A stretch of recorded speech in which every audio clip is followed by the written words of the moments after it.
Hello bankers, a very good evening to all of you. Welcome back. स्वागत आप सभी का एक बार फिर से जीआईबी सीआईबी प्रेप पे।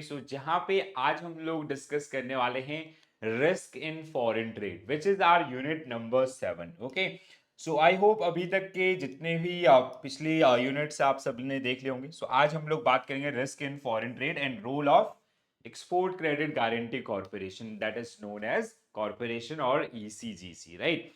So first, let's have a look about the course content, like the subtopics which are generally part of this particular unit. So the basic introduction to risk, definition of risk and various type of risk in international trade, country risk, then we have Export Credit Guarantee Corporation of India, then we have ECGC Limited role in products, ECGC policies, ECGC product for bank, and other aspect of related to ECGC policies and guarantee. Some of the common to-do points under ECGC policies. So, and the final one is claims. Okay, so these are the subtopics which are generally part of this particular unit. Again, very important one. Like most of time, examiner they generally ask question based on country risk and political risk, or country risk or political risk or counterparty risk, right? And there are number of policies of ECGC who generally govern or cover these particular policies, like standard policy जो सबसे ज्यादा बार examination में पूछा जाता है, ठीक है? So we do have set of policies of ECGC. So आज के सेशन में हम सबको आपका गो थ्रू करने वाले हैं, ठीक है? So risk in, like everybody knows about the foreign trade.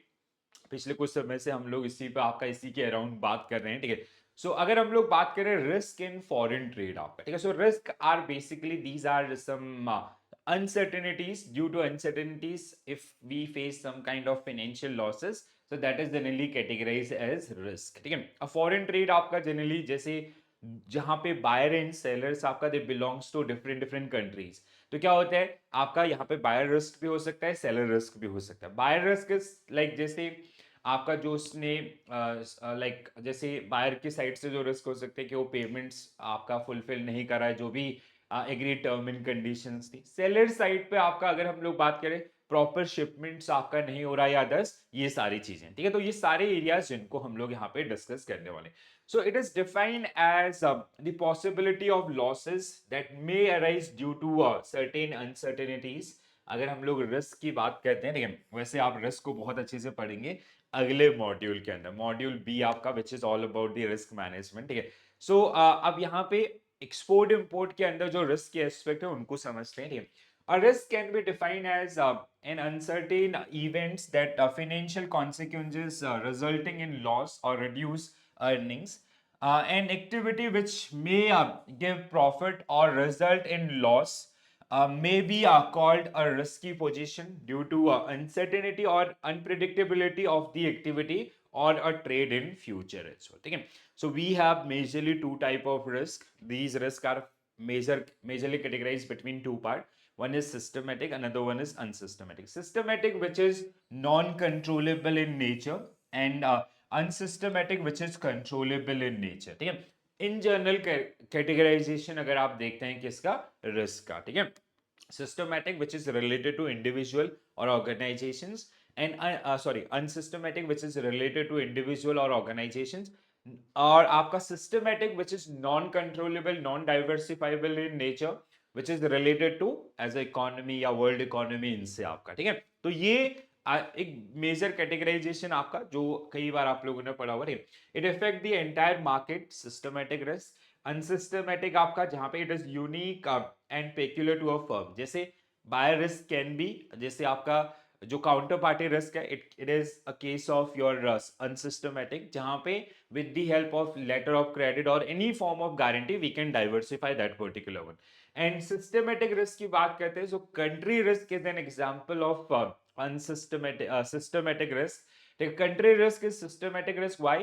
Because जो कंट्री लेवल पे इवेंट्स हो रहे हैं, like Bangladesh is facing right now, ठीक है? तो जहां पे अब कंट्री दो कंट्रीज के बीच में कोई वॉर कंडीशन आपका चल रहा है, ठीक है? तो वहां पे जो उनके इंपोर्टर एक्सपोर्टर्स हैं उनका कोई भी रोल आपका नहीं रह जाता, ठीक है? वहीं अगर हम लोग स्पेसिफिक बात करते हैं किसके ऊपर, रिस्क इन फॉरेन ट्रेड, तो वी हैव क्रेडिट रिस्क, ठीक है? क्रेडिट रिस्क मींस आपका ऑब्लिगर रिस्क बेसिकली, ठीक है, जो बायर्स आपका है is not meeting his credit obligations. We have country risk which is also known as political risk. So there are certain events in buyer's country, ठीक है, जैसे आपका, जैसे कोई भी आपका वॉर सिचुएशन हो सकती है या कोई भी आपका पॉलिटिकल इनस्टेबिलिटी आपका हो सकती है, ये सारी चीजें. करेंसी और एक्सचेंज रिस्क आपका अगेन इंपॉर्टेंट, ठीक है. सो दो कंट्रीज में आपका ट्रेड हो रहा है, so they are trading in different different currencies, तो उनके प्राइसेस आपका जो ऊपर नीचे होते हैं, ठीक है. लेजिस्लेटिव रिस्क आपका, ठीक है, जो रेगुलेटरी गाइडलाइंस हैं अलग अलग कंट्रीज की, क्योंकि दो अलग अलग रेगुलेटर्स या मल्टीपल रेगुलेटर्स यहाँ पे इंटरेक्ट कर रहे होते हैं, ठीक है. Political is similar to this and some other risk also, ठीक है. तो आपके बुक के अंदर जो दिए गए हैं सबसे पहले उनको आपका डिस्कस कर लेते हैं. तो यहाँ पे बायर रिस्क और सेलर रिस्क सबसे पहले डिफाइन किया गया. So what is buyer risk? The seller faced this risk related to non applicability or non-payments or quality acceptance और credit risk from the buyer, ठीक है. तो buyer risk which is faced by seller, ठीक है. तो जो आपका buyer है वो सामान ले लिया, पेमेंट नहीं करा, दिस काइंड ऑफ सिचुएशन, ठीक है. Seller risk is basically buyer payment कर रहा है, सब कुछ कर रहा है, बट मतलब this risk is faced by buyer, ठीक है. तो जहां पे जैसे आपका जो कमिटमेंट्स थे वो फुलफिल नहीं हो रहे, जैसे 1 लाख मार्कर का कमिटमेंट हुआ था एंड दे रिसीव ओनली 80,000, तो 20,000 मिसिंग है या डिफॉल्ट पीसेस हैं अदर्स, ठीक है.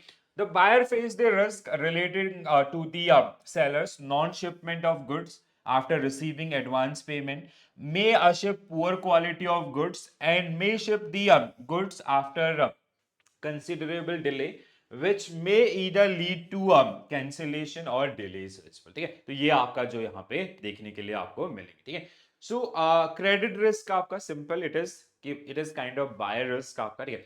सो काउंटर पार्टी और क्रेडिट रिस्क और ऑब्लिगर और default risk is the risk associated with non-collecting and accounts receivables. It can be removed through a letter of credit or take payments in full, ठीक है, जैसे advance payment या full payments के through इसको आप करते हैं. These are the solution to meet with the buyer risk, ठीक है. जो आपका क्रेडिट रिस्क है उसको इनके थ्रू, मतलब एलसी इसीलिए यूज किया जाता है, ठीक है. हमने पढ़ा था आपका एलसी, लेटर ऑफ क्रेडिट, हमने आपका डिटेल में पढ़ा था, ठीक है. तो वहां पे हमने इसके बारे में बहुत आपका डिस्कशन भी किए हुए थे, ठीक है.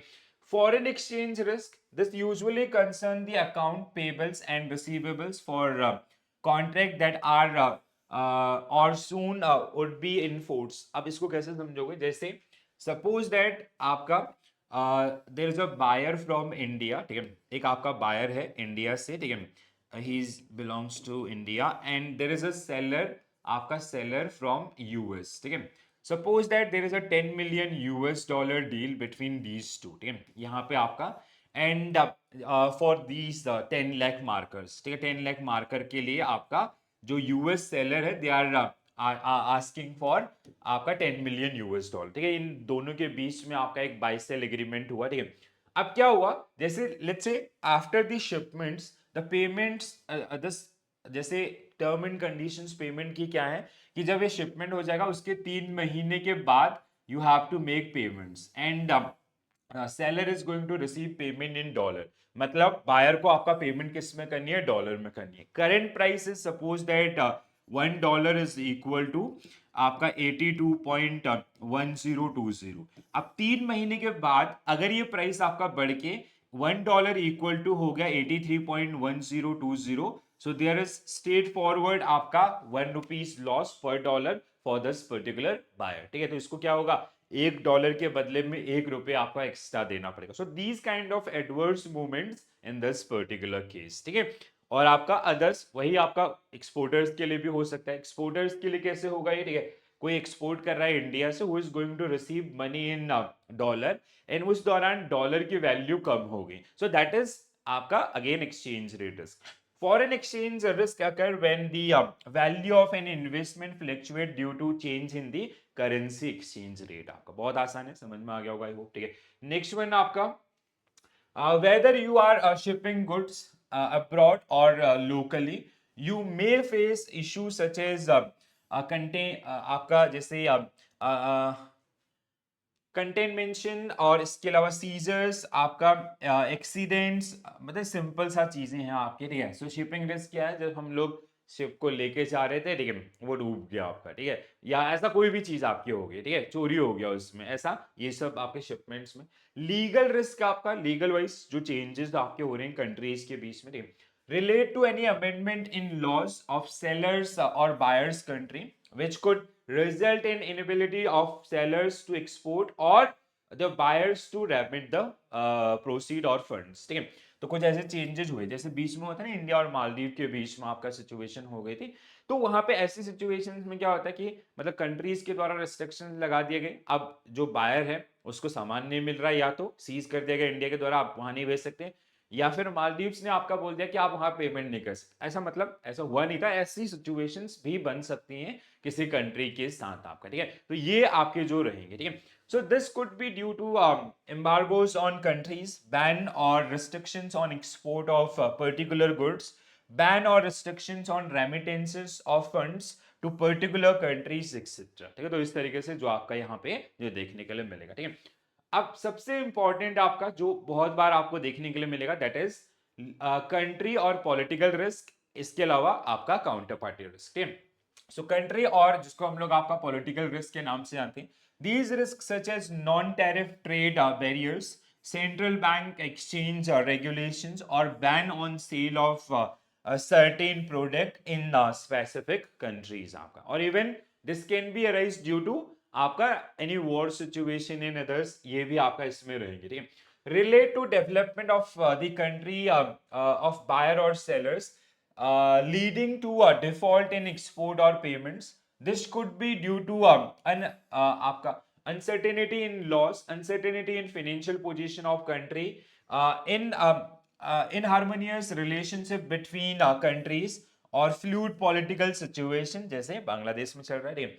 Countries' bad forex reserve position could lead to shortage of foreign exchange and inability to buy foreign exchange, resulting externalisation issues आपका, ठीक है। ये लास्ट वाला लाइन समझ में आया, ये क्या बोल रहा है कि उनके पास, कंट्री के पास फॉरेन रिजर्व भी नहीं है टू बाय दी डॉलर और अदर करेंसी, जिसके थ्रू आपका वो करेंसी को एक्सचेंज कर सकें। जैसे हम लोगों की कंडीशन थी आपका 90s में, ठीक है, beginning like end of 80s आपका, ठीक है, हमारे पास सिर्फ 10 बिलियन यूएस डॉलर के रिजर्व थे, आज हमारे पास around we have 750 billion US dollar, so we can easily do trade for next 18 to 20 months. तो ये सिचुएशन भी कई बार आपका, जिस कंट्रीज के रिजर्व खत्म हो गए, तो how they exchange there currency, तो करेंसी एक्सचेंज नहीं होगा तो प्रॉब्लम में आ जाएगा, ठीक है। इसके अलावा ऑपरेशनल रिस्क कैन बी, ठीक है, जैसे relate to operational issues at both end or even at supporting organizations places, strike at sellers factory or even at sellers raw material suppliers factory, transporters, loaders, bank, clearing agents and others, जो आपका problem create कर सकते हैं, ठीक है। इसके अलावा अब आते हैं हम लोग, तो ये तो सारे problems, these kind of risk which can be arise in foreign exchange आपका, या जो फॉरेन ट्रेड आपका, ठीक है, जो भी फॉरेन ट्रेड होता है, तो बहुत सिंपल है, ठीक है। तो जब फॉरेन ट्रेड आपका हो रहा होता है, दो कंट्रीज के बीच में दो लोगों का इंटरेक्शन आपका हो रहा है, ठीक है, तो दो कंट्रीज इन्वॉल्व है, तो पॉसिबिलिटीज क्या है, बहुत ज्यादा है, ठीक है। तो जिसको हमने अभी तक समराइज किया, अब इनसे प्रोटेक्ट करने के, अब अगर एक्सपोर्टर्स आपके या जो इंपोर्टर्स हैं, अगर वो ऐसी सिचुएशन को फेस करते रहेंगे, तो वो उनका धंधा ज्यादा दिन चलेगा नहीं, ठीक है। So for that particular sake we have export credit insurance, ठीक है। तो nowadays what exporters do, they generally take insurance from the insurance companies to protect that particular sale, even in case of any kind of credit defaults or any kind of uncertainty, so they can get refunded that particular money from the insurance company, so कि वो अपना business आपका stable रख सकते हैं, ठीक है। So export grow on banking of export financing by bank, even the export financing also. अब देखो यहाँ पे क्या होगा, let's say your bank is financing to some exporters, जो बहुत बड़े हैवी कंटेनर्स आपका है, बहुत बड़े वैल्यूज की एक्सपोर्ट कर रहा है, उसने एक्सपोर्ट किया, उसका जहाज डूब गया, तो let's say the trade was 1 billion US dollar, सीधा सीधा आपका मार्केट से उतना पैसा साफ हो जाएगा, एक्सपोर्टर तो डूबेगा ही डूबेगा, बैंक के ऊपर भी आपका बहुत बड़ा इफेक्ट आएगा। तो ऐसी सिचुएशन में एक्सपोर्टर तो परेशान था ही था, जो बैंक उनको फाइनेंस कर रहे थे वो भी आपका परेशान होंगे, because we do need financing facilities, exporters importers को फंड्स की रिक्वायरमेंट है, बिकॉज जो कंसाइनमेंट्स आपके डिलीवर होते हैं वो काफी टाइम टेकिंग होते हैं, बाय सी रूट आपका मोस्ट ऑफ टाइम होते हैं, ठीक है। तो वहां पे 3 महीने तो वो आपका समुद्र में सामान घूम रहा होता है, ठीक है। तो उनके वर्किंग कैपिटल या अदर चीजों के प्रोडक्शन के लिए दे रिक्वायर फंड्स। अब फंड्स कहाँ से मिलेगा? बैंक से मिलेगा। अब बैंक पैसा क्यों देगा? अगर उसको रिस्क में होगा। तो for that particular one we have ECGC, ठीक है, जो कमिटमेंट करता है बैंकों को आप फाइनेंस करो, ठीक है, और हम आपको जो कहीं ना कहीं जो भी आपका जो फाइनेंसिंग आपने किया we will protect that particular one, ठीक है, but you have to follow certain guidelines. ऐसा भी नहीं कि आप कुछ भी कर दें, ठीक है। So government in order to support export provide cheap financing options and provide comfort to exporters and financing bank by the way of export credit insurance। तो जिसमें हमारा आता है ECGC, export credit guarantee corporation, ठीक है। So 1958 जैसे यहाँ पे लिखा you focus on export we cover the risk आपका, ठीक है। तो इस तरीके से, बट अब इसकी कुछ गाइडलाइंस हैं, पॉलिसीज हैं, so you have to buy those particular policies, और उसके लिए like it's a kind of insurance, so you have to pay premium to the ECGC or it is known as corporation, ठीक है। so ECGC आपका, ठीक है, जैसे I am यहाँ पे मैंने आपका पोर्टल, जैसे इस तरीके से हर एक इंडिविजुअल इंपोर्टर या एक्सपोर्टर का यहाँ पे पोर्टल आपका बना होता है, ठीक है। तो इस तरीके से यहाँ पे पूरे पॉइंट्स होंगे और उनके through they can purchase these policies. I will show you the policies also, ठीक है, बट उससे पहले एक बेसिक इंट्रोडक्शन बात कर लेते हैं, ठीक है। ECGC limited formerly known as exchange credit Guarantee Corporation of India, wholly owned subsidiary of Government of India, was set up in 1957, ठीक है, with the objective of promoting exports from the country by providing credit risk insurance and related services for exporters। आपका क्या क्या करता है? Provide a range of credit risk insurance cover to exporters against loss in export of goods and services, offer credit export insurance cover to banks and financial institutions to enable exporters to obtain better facilities from them, provide overseas investment insurance to Indian companies investing in joint ventures abroad in the form of loan or in the form of equity or loan as well, ठीक है। तो अब ECGC आप में से बहुत सारे लोग उसको जानते भी होंगे, ठीक है। सो ECGC लिमिटेड इज अ, मतलब देखिए बेसिकली इसका काम क्या हो रहा है, सिंपल वे में अगर समराइज करें, it's a kind of insurance company way which generally providing insurance to exporters, ठीक है। बट मोस्टली इसका जो सबसे ज्यादा अब खाली प्रॉब्लम ये नहीं था कि डायरेक्ट आपका एक्सपोर्टर से, अगर बैंकों को एश्योरेंस नहीं मिलेगा सो दे फाइनेंस एट हायर रेट। अगर हायर रेट पे फाइनेंस करेगा आप इंटरनेशनल मार्केट में कैसे सस्टेन करोगे, ठीक है, कि आपकी कॉस्ट इतनी ज्यादा हो जाएगी। दूसरी तरफ अब बैंक अगर इन्वॉल्व होते हैं तो उनको एश्योरेंस चाहिए। तो यहाँ पे जनरली क्या होता है कि देयर आर सर्टेन एरियाज, जैसे ECGC बोलता है बैंकों को आप इस लेवल तक आपका, there is a limit called DL limit, ठीक है, डिस्क्रिशनरी लिमिट जिसको हम लोग बोलते हैं, ठीक है। So within that limit you can finance to the आपका जो बैंकर्स जो आपके एक्सपोर्टर्स हैं ना 10, ठीक है, उस लिमिट पे, और आपको हम आप उस एरियाज में इंश्योरेंस प्रोवाइड करेंगे, या अगर इन कैटेगरीज में आप या इन पर्टिकुलर गुड्स के एक्सपोर्ट के लिए अगर आप लोन कर रहे होते हैं so we will provide insurance to that particular area, कि अगर कल के डेट में डिफॉल्ट होगा so we will make that particular payment, ऐसा कुछ, ठीक है।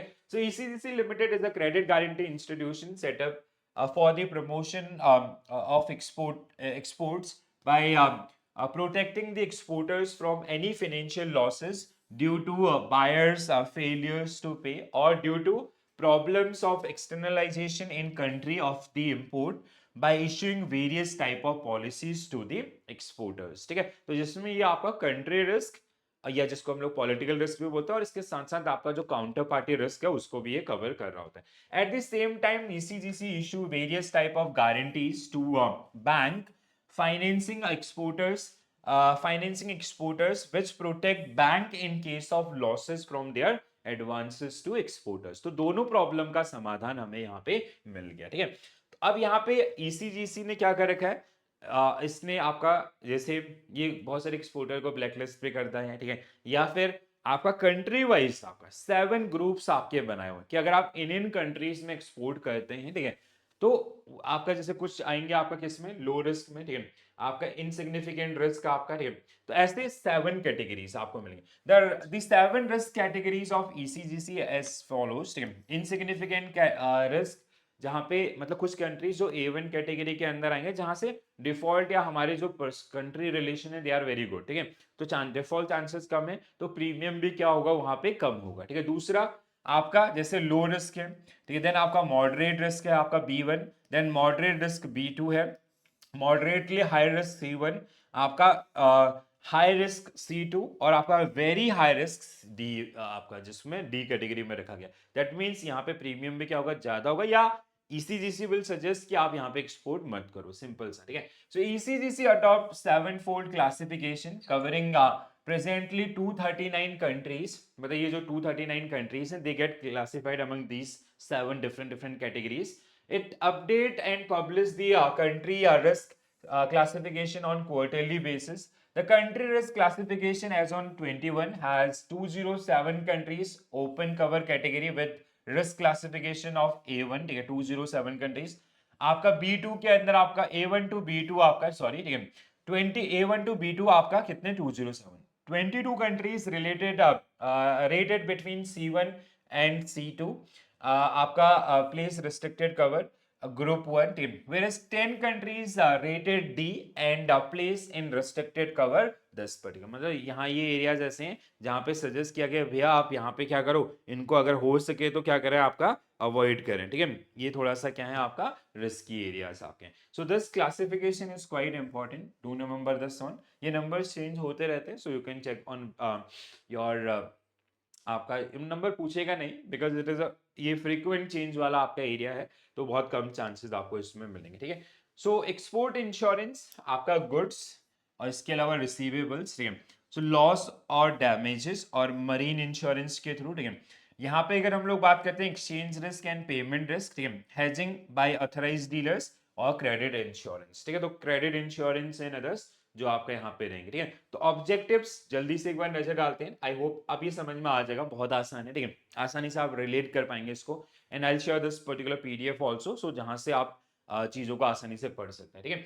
So to encourage and facilitate globalisation of India trade, ये स्टेटमेंट आपको मिलेंगे, हाँ, कि इसके ऑब्जेक्टिव्स में क्या है या क्या नहीं है, ठीक है।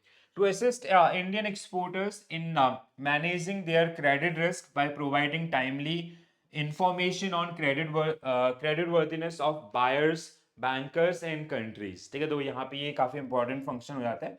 ECGC क्या काम कर रहा है आपका यहाँ पे, जो बायर कंट्री है, जैसे भी रेटिंग हमने बात किया, और सब इवन आपका कुछ बायर्स जिनके लिए एक्सपोजर लिमिट पॉलिसी भी आपकी होती है, उनको भी रेट करने का काम भी कर रहा होता है। तो जो एक्सपोर्टर्स है उनका आधा काम यहाँ से हो जाएगा, जो हमारे बैंक भी करते हैं ऑन बिहाफ ऑफ एक्सपोर्टर्स, ठीक है। To protect the Indian exporters against unforeseen losses which may arise due to failure of the buyers, ठीक है, जैसे country risk और आपका counterparty risk, to facilitate availability of adequate bank finance to the Indian exporters by providing a surety insurance cover for the bankers at competitive rates, वो बोलता है कि आप उनको फाइनेंस करो, हम आपको प्रोटेक्शन प्रोवाइड करेंगे, that charge will be very minimal and which goes to the, वो चार्ज भी जो आपका प्रीमियम भी होगा वो कौन देगा, आपका एक्सपोर्टर देगा, ठीक है। To educate the customers by continuous publicity and effective marketing as well. So these are some core objectives of the ECGC आपका, ठीक है। अब आते हैं मेन पॉलिसीज के ऊपर, ठीक है। ECGC का अगर आप वेबसाइट खोलेंगे तो कुछ इस तरीके से आपको बहुत सारी पॉलिसीज यहाँ पे देखने के लिए मिलेंगी। अब मैं आपको सजेस्ट करूंगा कि आपको ये सारी पॉलिसीज नहीं पढ़नी है, जिसमें जैसे स्टैंडर्ड पॉलिसी के अंदर आपका जैसे स्मॉल पॉलिसी, आपका जैसे बायर्स क्रेडिट है, sorry there is a exposure policy, आपका टर्नओवर, ऐसे अलग अलग कैटेगराइजेशन जो आपके कोर्स करिकुलम के अंदर दिए गए, अगर आप उन पे फोकस करेंगे तो ज्यादा हेल्पफुल रहेगा, ठीक है।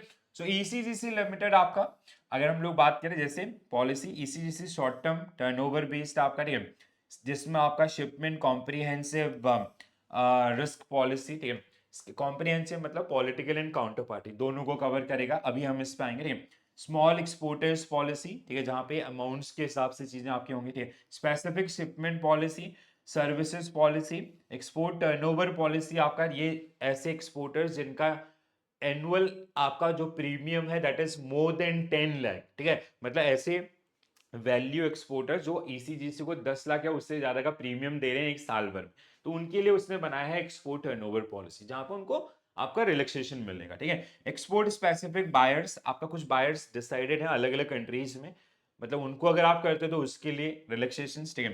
आपका शॉर्ट टर्म एक्सपोजर बेस, आपका मीडियम एंड लॉन्ग टर्म, ठीक है, आपका फैक्टरिंग अदर्स, ये सारी सर्विसेज। तो कुछ आपके जो पॉलिसीज जो आपका पार्ट है, जैसे आपके बुक के अंदर मैं अगर देखूँ, some of the main policies offered by ECGC to exporters, जैसे आपका standard policy to exporters to protect them against payment risk involve in export on short term credit, पहला। दूसरा आपका small credit policy, which is we will go through these particular one in detail also, okay? Which is basically standard policy, short term policy, small exporter policy, which is part of standard policy, okay? But incorporating certain improvements in the term cover to enable to encourage small exporters. Specific shipment policy designated to protect exporters in India against payment risk involved in, जैसे आपका export on deferred payment terms, insurance of buyers credit और line of credit, service render to foreign parties, इसके अलावा construction work and turnkey project undertaking abroad, इसके अलावा export specific buyers, export turnover policy, buyer exposure policy, consignment export, multi buyer exposure policy, IT enabled services policy for SMEs, ठीक है। तो ये कुछ important policy. इनके अलावा the main the insurance product offered by ECGC for bank, मतलब बैंकों के द्वारा जो फाइनेंसिंग आपका की जाती है किसको, एक्सपोर्टर्स को। तो वहां पे कौन कौन सा, जैसे export credit insurance of bank, whole turnover packing credit, ECIB, WTPC जिसको बोलते हैं, ठीक है, export production finance guarantee, export credit insurance for bank whole turnover, export finance guarantee, export performance indemnity, export finance overseas landing guarantee, transfer guarantee, okay. So these are some areas जो, मतलब ये policies क्या है कि if bank is providing these kind of facilities to the exporter, so ECGC will cover those kind of, like if there is any kind of default under these particular circumstances, so ECGC will provide money to the bank। देखो इस तरीके से जो आपका sequence बनेगा, ठीक है। तो अब सबसे पहले सबसे इंपॉर्टेंट पॉलिसी जो है दैट इज स्टैंडर्ड पॉलिसी, क्योंकि इसी से लिंक आपके बहुत सारी पॉलिसीज है, ठीक है। सो स्टैंडर्ड पॉलिसी मतलब इसके अंदर बहुत सारी सेट ऑफ पॉलिसीज है, ठीक है। So the standard policies of ECGC provide cover for exporters for short term exports. तो जिसमें आपका पहला पॉलिसी क्या है, शिपमेंट कॉम्प्रिहेंसिव रिस्क। कॉम्प्रिहेंसिव मतलब सारे ओवरऑल रिस्क आपका, जिसमें बोथ कमर्शियल और आपका पॉलिटिकल, मतलब कमर्शियल मींस जो बायर्स आपका काउंटर पार्टी जिसको हम लोग बोलते हैं उसका वजह से डिफॉल्ट हो रहा है, ठीक है, inability to pay by the buyers, पहला। और political risk is equal to country risk, अगर कंट्री सर्कमटेंसेस में कोई चेंजेस हो रहे हैं उसकी वजह से जो नुकसान हुआ है, ठीक है। इसके अलावा शिपमेंट आपका पॉलिटिकल रिस्क ओनली, यहाँ पे सिर्फ, और मतलब इस केस में क्या होगा, एक और स्मॉल पॉलिसी जिसमें आपका कॉम्प्रिहेंसिव ना होकर सिर्फ और सिर्फ पॉलिटिकल रिस्क को कवर किया जाएगा, ठीक है। जिसमें जैसे सपोज दैट एलसी ऑलरेडी है आपका एक्सपोर्टर के पास, अब उसको कमर्शियल रिस्क की जरूरत नहीं है, उसको जरूरत है क्योंकि उसको प्रॉमिस हुआ है बैंक के द्वारा कि उसको पेमेंट मिल जाएगा, ठीक है।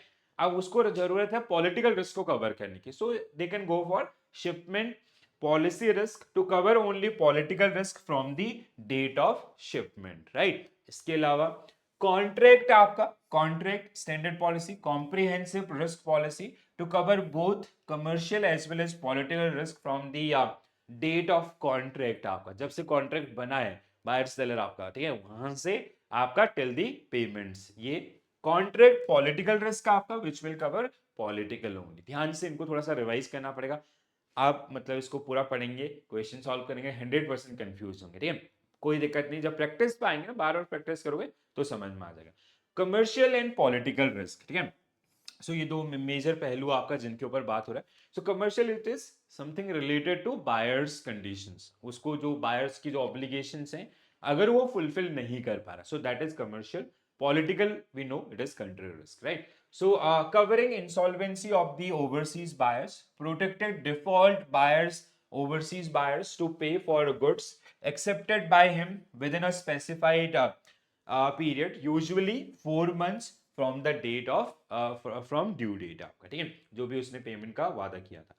Political risk which cover imposition of restrictions on remittance by government in buyer's country, or any government actions which may block or delay payments to exporters, war, revolution और civil disturbance in buyer's country also। ठीक है, तो ये सारी चीजें आपका जो इसमें कवर हो जाएंगी। ठीक है, तो जब भी बात करेंगे कमर्शियल और political, political is equal to आपका कंट्री रिस्क और commercial is equal to your आपका काउंटर पार्टी रिस्क। तो इनको थोड़ा सा ध्यान रखेंगे। So standard policy do not cover following risk. अब ये आपके लिए एक लिस्ट मैंने बना के रखी है जहां से थोड़ा सा कई बार क्वेश्चन ऐसे डायरेक्ट मिलते हैं तो उससे आप इनको याद रख सकते हैं। ठीक है, so commercial dispute raise by buyers. ठीक है, अब यहाँ पे जैसे बायर ने बोला कि आपने 1 लाख बोला था, आपने 80,000 भेजे हैं। ठीक है, या आप मतलब जो कॉन्ट्रैक्ट आपका हुआ था उसमें 1 लाख था, 80,000 भेजे, डिफेक्टिव प्रोडक्ट है या अदर्स कोई भी ऐसी सिचुएशन। ठीक है, वो या इवन आपका जो ऑपरेशंस आपका जैसे जिसको हम लोग बिजनेस रिस्क आपका बोलते हैं। ठीक है, जैसे बायर सेलर के बीच में आपका हुआ, अब बिजनेस रिस्क हो गया मतलब जो सेलर था, एक्सपोर्टर था, उसके उसमें एम्प्लॉय स्ट्राइक पे चले गए, कोई operation, these are not get covered under this. ठीक है, causes inherent in the nature of goods आपका। ठीक है, buyers failures to obtain necessary import or exchange authorizations from the authorities in the country। ठीक है, तो वो आपका जो बायर्स वो अपनी कस्टम से चीजों को नहीं ले पा रहा है। ठीक है, डिफॉल्ट और insolvency of any agent of exporters और कलेक्टिंग बैंक आपका। ठीक है, सो ये आपका कवर नहीं होगा। एक्सचेंज रेट फ्लक्चुएशन रिस्क आपका इसमें कवर नहीं होगा। ठीक है, तो this is a very important one, please do remember this. ठीक है, अगला आपका था standard policy shipment comprehensive risk policy. अब ये किसके संबंध में है, किसके अराउंड है? जैसे एक आपका था ओवरऑल, दूसरा आपका था कॉन्ट्रैक्ट के अराउंड, अब ये है आपका शिपमेंट के around. Comprehensive means both commercial as well as आपका country. So issued by the corporation to exporters is a declaration type of policy and is issued to cover shipment that may be made a period of 24 months ahead। ठीक है, so small policies.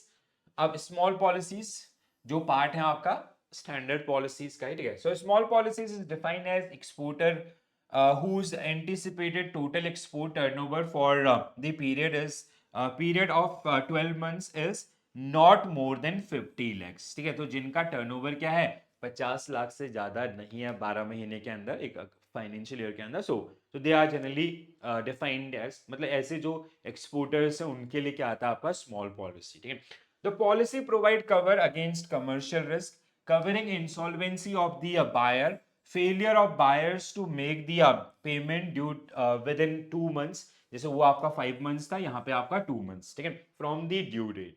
ठीक है, ये आपका जैसे एक हमने पढ़ा था ना, अगर आप लोगों को याद होगा कहाँ पे था, standard with in 4 months, sorry. ठीक है, so it was standard policy आपका 4 मंथ्स और ये आपका 2 मंथ्स, क्योंकि छोटे छोटे बायर हैं आपके एक्सपोर्टर्स हैं, इनको वर्किंग कैपिटल और इनका डिपेंडेंसी उस पर होता है। ठीक है, it also provide cover against political risk. ठीक है, तो ये भी आपका कमर्शियल और पॉलिटिकल दोनों को ही कवर कर रहा है। ठीक है, कवरिंग जैसे imposition of restrictions by the government of the buyer's country or any government actions which may back or delay, block or delay the transfer of payments made by the buyers, war, civil war, revolution, this new import restrictions। तो ये आपका same है, political में जो चीजें वहां पे थी वही आपका यहाँ पे भी नहीं थी। अगला स्पेसिफिक शिपमेंट पॉलिसी। ठीक है, आपका specific shipment policy short term, एक और पॉलिसी आपका। ठीक है, so the specific shipment short-term policy provide cover against commercial and political risk involving exporter of goods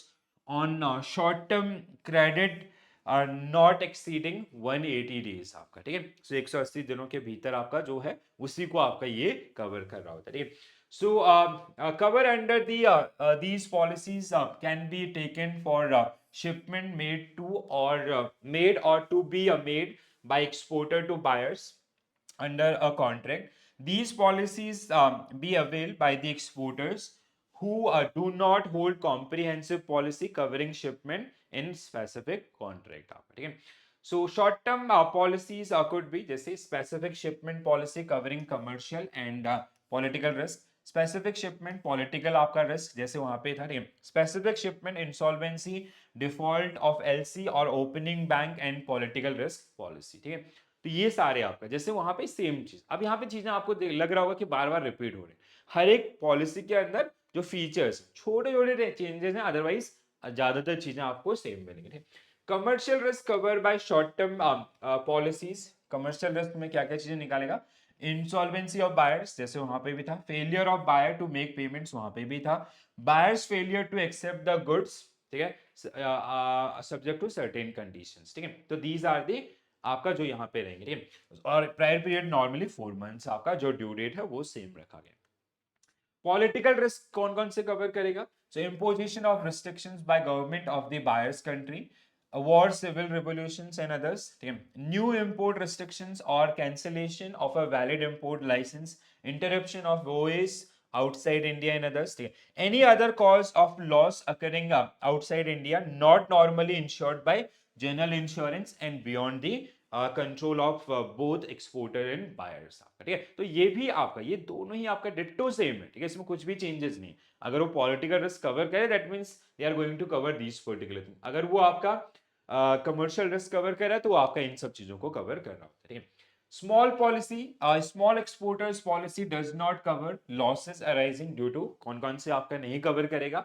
commercial dispute including quality dispute raise by the buyers, वहां पे भी था, ठीक है। इंसॉल्वेंसी और default of any agent of exporters of collecting bank, ये वहां पे भी था। Buyers failure to obtain necessary import और exchange authorisation from the authorities of his country, वहां पे भी था, ठीक है। तो ये आपका जो इस तरीके से रहेगा, तो ये खाली मतलब एक वो एक स्टैंडर्ड पॉलिसीज फॉर ऑल, ठीक है, जनरली। और ये आपका ऐसे एक्सपोर्टर जिनका 12 मंथ में 50 लाख से नीचे का टर्नओवर है उनके लिए। Small exporter policy does not cover, जैसे एक्सचेंज रेट फ्लक्चुएशन, वहां पे भी थे। Failure of exporter to fulfil the term of exports contract or negligence of his part, non-payment under LC due to any discrepancy print pointed out by the LC opening bank, ठीक है। तो ये अगर LC default होगा तो ECGC will not pay, ठीक है। सो वो आपका जो एडवाइजिंग जो ओपनिंग बैंक है, that will be responsibility of opening bank, क्योंकि उसने वो सारे जो क्रेडिट चेक या अदर्स है वो उसके द्वारा किया गया था, ठीक है।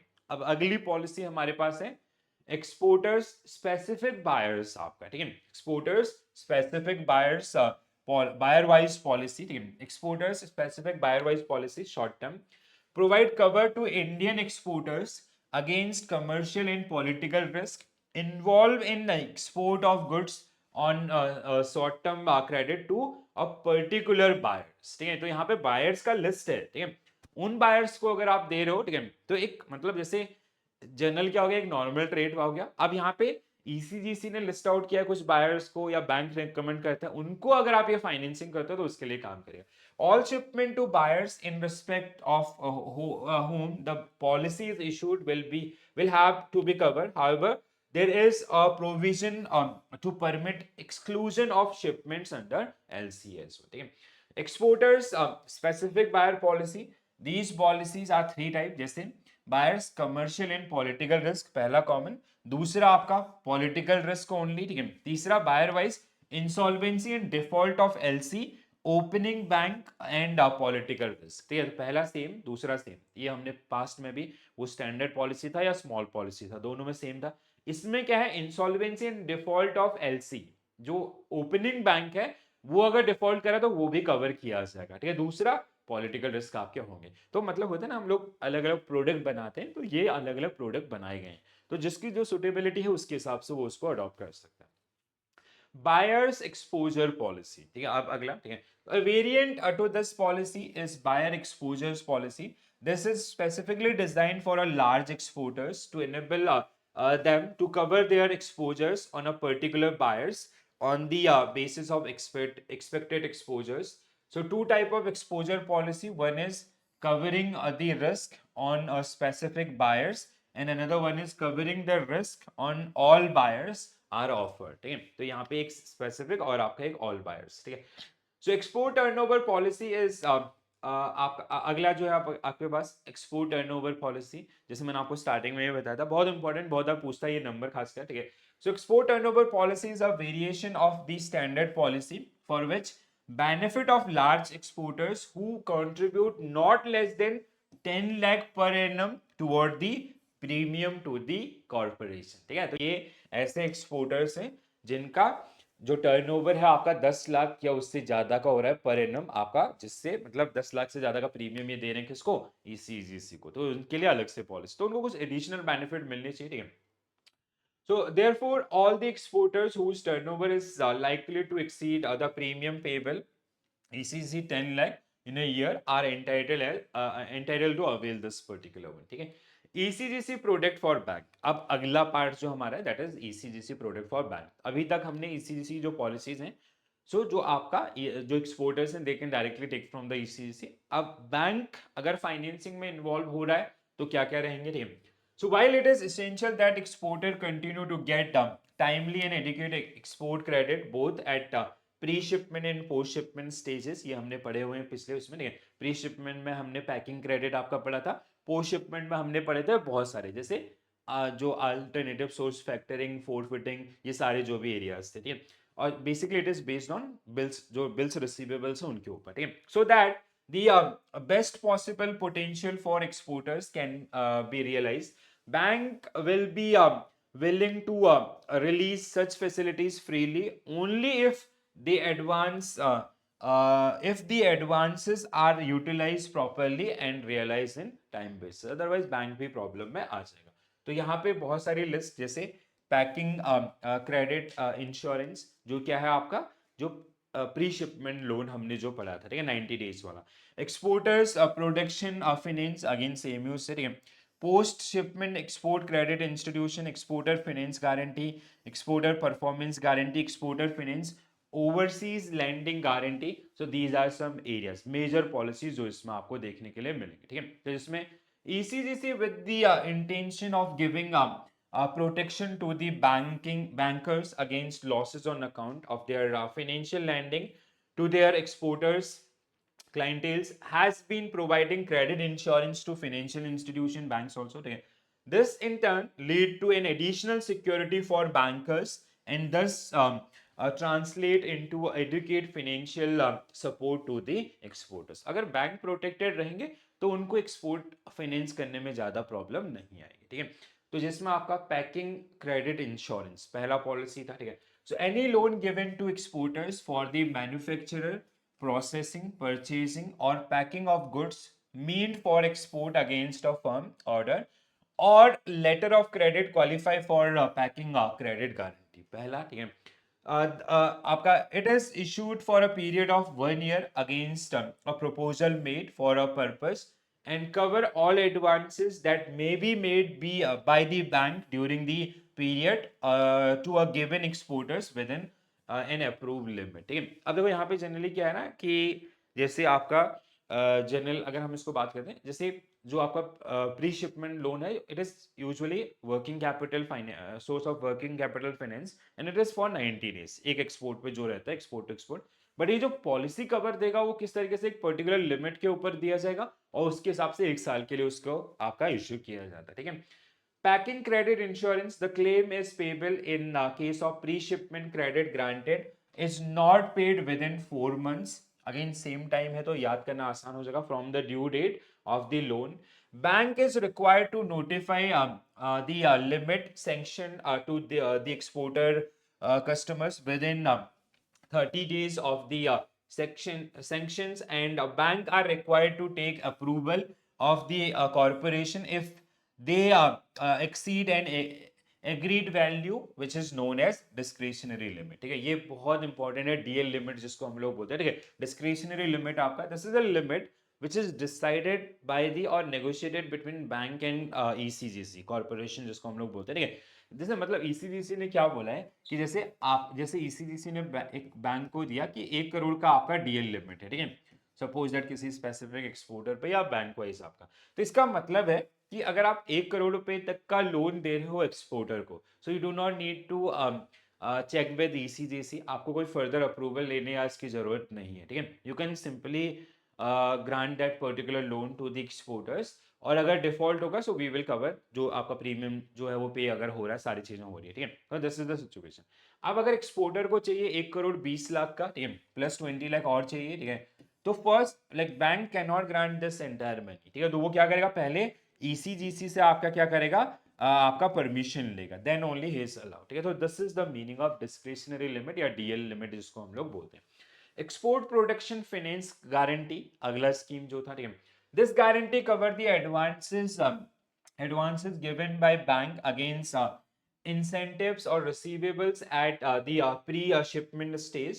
ठीक है, सो जैसे आपका एडवांस पेमेंट्स हैं या ड्यूटी ड्रॉबैक्स हैं others, while the extent of cover and the premium are same as for the packing credit insurance, bank having ECIB WT PC आपका are eligible for the concessional premium rate and higher coverage है। ठीक है, ये full form हमने आगे पीछे देखे भी थे आपका। ठीक है, so it is export credit आपका समथिंग, ठीक है, जस्ट मिस दैट वन। ठीक है,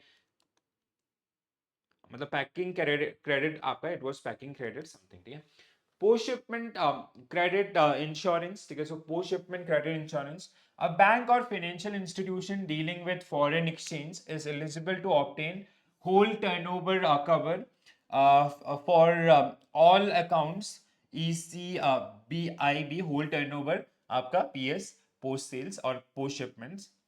The period of cover is 12 months and all post shipment advances granted to exporter by a way of purchase discount, negotiation of export documents or advances granted against export bill sent on collection basis as per RBI guidelines are eligible to covered by this particular insurance। तो जो मतलब जो bills receivables थे उनके against में, जैसे there is a exporter जिसको आपका 10 मिलियन यूएस डॉलर मिलने वाले हैं। ठीक है, 10 मिलियन यूएस डॉलर इसको आपका मिलने वाले हैं, but he is going to receive this particular one after 6 month. तो उसने क्या करा, बैंक से एज अ फैक्टर आपका बैंक को फैक्टर अपॉइंट किया और इसके अगेंस्ट में उसने लोन ले लिया 80% 70% जो भी अमाउंट था। ठीक है, तो इसको आपका that is generally part of post shipment export credit insurance। The extent of cover varies from 90 to 95% in respect of exporters who are policy holder of ECGC and 50 to 75% for non-policy holders depending upon the claim premium ratio of the bank। ठीक है, तो अगर वो ECGC का member है already तो यहाँ पे इतने तक का कवर, और अगर नहीं है तो आपका इस तरीके से रहेगा। For bill drawn on associate of policy holders coverage is 60%, of non-policy holders it is 50%। ठीक है, export finance overseas lending guarantee, I guess this was the last one। ठीक है, so if a bank financing an overseas project involving in foreign currency loans to the contractor, it can protect itself from the risk of non-payment by the contractor by obtaining export finance overseas lending guarantee। ठीक है, तो यहाँ पे क्या हो रहा है कि अगर वो दूसरे कंट्री में कोई कंस्ट्रक्शन या अदर्स उनका काम हो रहा है एक्सपोर्टर के द्वारा, तो उसको भी इस पॉलिसी के थ्रू आपका कवर किया जा सकता है अगर बैंक उसको फाइनेंस कर रहा है। ठीक है, the premium on such guarantee are payable in Indian rupee. ठीक है, तो जो आपका बायर होगा policy, they have to make payment in INR। ठीक है, अब आता है क्लेम्स पे। ठीक है, तो अब क्लेम्स जो हमारा लास्ट सब टॉपिक था, क्लेम इज बेसिकली जब अगर डिफॉल्ट की सिचुएशन हो जाती है तो अब वो uncertainty, when that uncertainty become reality, so we have to apply for this one. ठीक है, तो जिसमें exporter to submit the claim form within 12 months from the due date of the unpaid bills and ensuring that the premium on the policies are up to date। पहली चीज आपका, ठीक है, so exporters to submit the claim form within 12 months from the due date of the unpaid bill। जैसे आपका आज आपका वो ड्यू डेट है तो आज के अगले मतलब एक साल का समय उसको दिया जा रहा है to submit that particular due date के एक साल तक का समय। ठीक है, जो बहुत बड़ा समय होता है। ठीक है, claim will not be settled bye ECGC for more than 4 buyers during the policy period. ठीक है, अब जैसे मतलब इसने 4 अलग अलग पॉलिसीज के लिए लिया है। ठीक है, जैसे मतलब एक एक्सपोर्टर था, ठीक है, जिसने आपका एक्सपोर्टर है कोई आपका, जिसने ABCDEF इनके लिए आपका इसने प्रोटेक्शन परचेज किया था ECGC में से, सारे डिफॉल्ट हो गए। ठीक है, तो ये आपका ECGC क्या करेगा, सिर्फ और सिर्फ 4 के लिए आपका देगा, ये 2 का क्लेम आपका वो प्रोसीड नहीं करेगा। ठीक है, तो वो समझ गया कि आप ऐसे हो कि आप सिर्फ डिफॉल्ट ही करते हो। ठीक है, अगर ऐसा है तो claim will be paid directly to the bank who had handled the export documents। ठीक है, तो ये एक चीज और इम्पोर्टेंट, ठीक है, कि यहाँ पे जो क्लेम अमाउंट है वो एक्सपोर्टर को नहीं जाएगा, बल्कि वो किसको जाएगा, जो बैंक जिसने वो एक्सपोर्ट आपका, जैसे जो भी जो पूरा ऑथराइज डीलर जो बैंक का जो सारी चीजें डॉक्यूमेंटेशन देख रहा है, bank can appropriate the claim amount directly to post shipments advance account if any आपका। ठीक है, अगर ऐसा कोई भी उसका एडवांस अमाउंट है तो उसको अपना ले सकता है उसमें से। Settlement of claim amount by ECGC does not receive the exporters of the responsibility of realizing the proceed and all future recoveries to be shared with the ECGC on pro rata basis as and when received। अगर कोई आपका, देखो दोबारा से पढ़ो, settlement of claim amount by ECGC does not relieve the exporter of the responsibility. ठीक है, ऐसा नहीं कि आपको पैसा मिल गया तो आप शांत हो जाओ। ठीक है, रियलाइजिंग ऑफ प्रोसीड, अगर आपको मिलता है कल के डेट में, so you have to make this particular one. ठीक है, so further recoveries to be shared with the ECGC on a pro rata basis as and when receive. ठीक है, तो अगर वो उस पर आपका जो भी केस चल रहा है, अगर वो रिसीव होता है, so you have to report with this. ठीक है, सो एक ये कुछ लाइन आपके उसमें लिखी गई, some important point to be note with respect of claim, exporter to submit claim form within 12 months, ये हमने डिस्कस किया। Claim will not settle ECGC for 4 buyers, important है। Claim will be paid directly to a bank who had handled the export documents। Bank can appropriate to claim amount directly to post shipment advances if any। ठीक है, इसके अलावा settlement of claim bye ECGC this. ठीक है, तो हमने अभी just ये सारे स्टेटमेंट जिनको कवर अप किया था। ठीक है, चलो, so this is it guys. ठीक है, तो ये आपका risk in foreign trade and आपका रोल ऑफ ईसीजीसी। ठीक है, आई होप सबको सारी चीजें समझ में आए होंगी। कुछ भी आपका डाउट होता है तो आप कमेंट सेक्शन में अपने क्वेरीज को छोड़ सकते हैं, या फिर आप टेलीग्राम पे आप मुझे कनेक्ट कर सकते हैं और अपनी क्वेरीज को शेयर कर सकते हैं। ठीक है, कैसा लगा सेशन जरूर बताएं, और अगर पसंद आया है तो अपने साथी बैंकर्स के साथ जरूर शेयर कीजिएगा। ठीक है, और थोड़ा सा अपना जो भाव अभिव्यक्ति है उसको प्रेजेंट करें, लिखें चीज़ों के बारे में। ठीक है, कैसे आपको ये सारी चीज़ें लग रही हैं, कोई सजेशंस हैं, so feel free to share those particular suggestions also. ठीक है, तो इस तरीके से थोड़ा सा एक कनेक्शन बनेगा हमारे और आपके बीच में। तो आज के लिए इतना ही करते हैं, कल फिर से मिलेंगे आपका। ठीक है, कल हम लोग पढ़ेंगे role of EXIM, RBI, foreign exchange dealers association of India, FEMA act, ये सारे जो इंपॉर्टेंट एजेंसीज ऑर्गेनाइजेशन इन्वॉल्व हैं आपका फॉरेन ट्रेड के अंदर, और उनकी पॉलिसीज, उनके बारे में कल हम लोग बात करेंगे। तो बहुत सारे नए नए गाइडलाइंस जो आपको वहां से देखने के लिए मिलेंगे। ठीक है, तो आज के लिए इतना ही करते हैं guys, this is it from my side, thank you for watching this session, bye bye, take care all, have a nice day, thank you.